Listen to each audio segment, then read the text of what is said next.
Chapter 19. Arguing. Winning isn't everything. It's about influence, learning, and knowing when to shut up.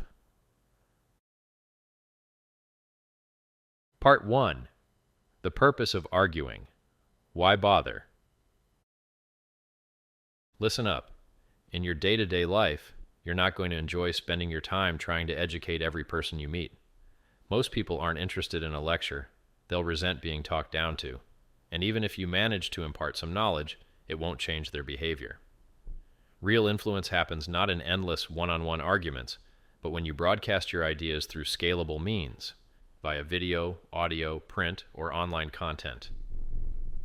When you argue in person, say, with someone pushing a religious agenda by handing out mini Qurans on the street, you're setting yourself up for a barrage of negative feedback that drains your time and energy.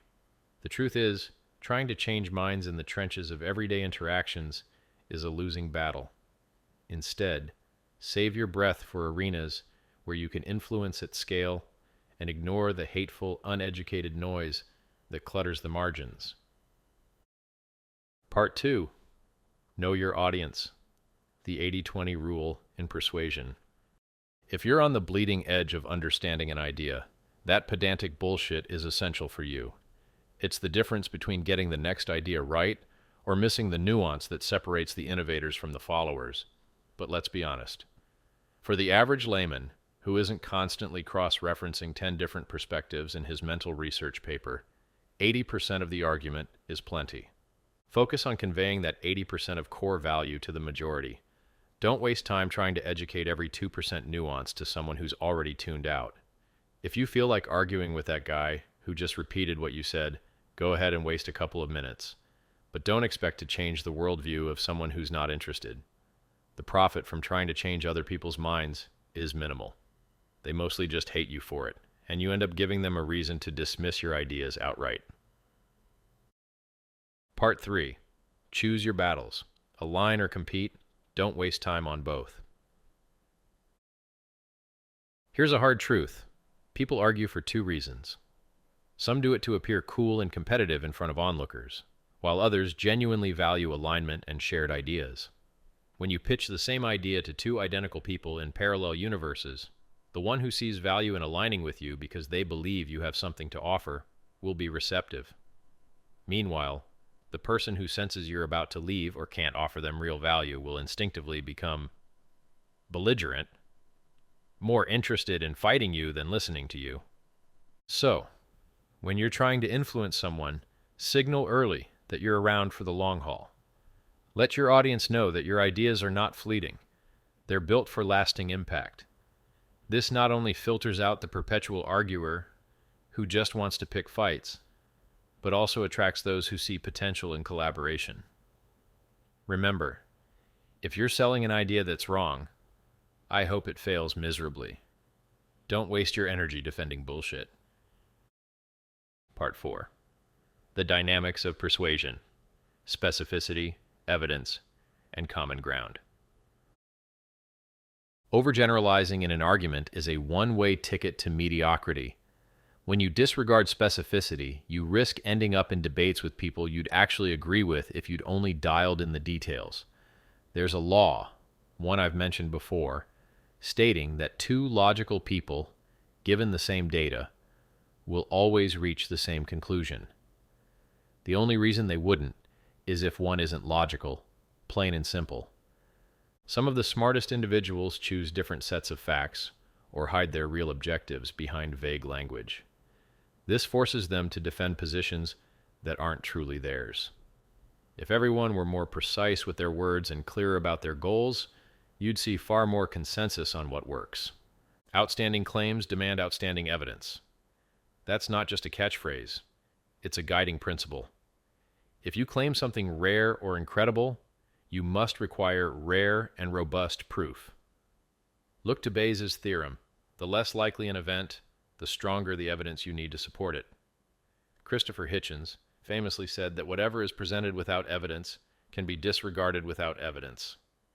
Embrace that logic, and don't waste your time on arguments that lack substance. Part 5. The Art of Losing. Learning from every argument. It's ironic, but the smartest move in an argument is often knowing when to lose. Far too many people care more about looking right than actually learning something new. In many cases, the person obsessed with winning an argument ends up with nothing but empty victory, while the truly smart opponent uses each loss as an opportunity to refine their ideas. Imagine if people were smart enough to lose gracefully and extract lessons from their opponents, instead of just repeating the same tired points. If you have a good memory, you'll eventually tire of saying the same things over and over. Recognize that your goal isn't to crush someone's ego. It's to spread your ideas and, if possible, improve them. In the chess match of argument, sometimes sacrificing a piece is the best way to checkmate the board in the long run. Part 6. Debate Tactics, from Hitchens to High Fives. When you step into a debate, adopt tactics that transcend mere yelling and ad hominem attacks. Use techniques like absurd statements to find common ground. For example, if someone suggests, "kill all cops," just pause and ask, "Okay, how about just pause?" Humor and absurdity can diffuse tension and reveal hidden truths. Honor feelings over empty words. What makes someone feel understood is far more potent than the superficial correctness of your argument. In debates, as Hitchens demonstrated, ingratiating yourself with the audience can be a powerful tool. But never force a captive audience. Your best ideas are meant for those who choose to listen. Keep your questions more interrogative than declarative. Let your inquiries force others to examine their own logic, rather than simply defending theirs. And remember, a well-placed fake prop or a humorous quip can often disarm an opponent more effectively than a lengthy monologue. It's odd to argue on stage against someone who's on the brink of existential collapse, yet that's the reality. The older you get, the less you can do to salvage every argument. Sometimes, the difference between a quick win and a prolonged loss is as trivial as the length of a trigger pull on a rifle. A minute of extra life might win the debate, but that's a stupid metric when you're dealing with the weight of actual existence. Part 7. Final Reflections. Argue to influence, not to dominate. At the end of the day, arguing isn't about convincing every single person of your viewpoint. It's about influencing the right people and making progress with those who are willing to listen. Don't waste your time trying to educate fools. Most people aren't interested in learning from your lectures, and they'll just end up hating you for it. Be smart enough to lose an argument when it's not worth your time, and learn something from it instead. The most effective communicators use debate to refine their ideas, not to simply win points.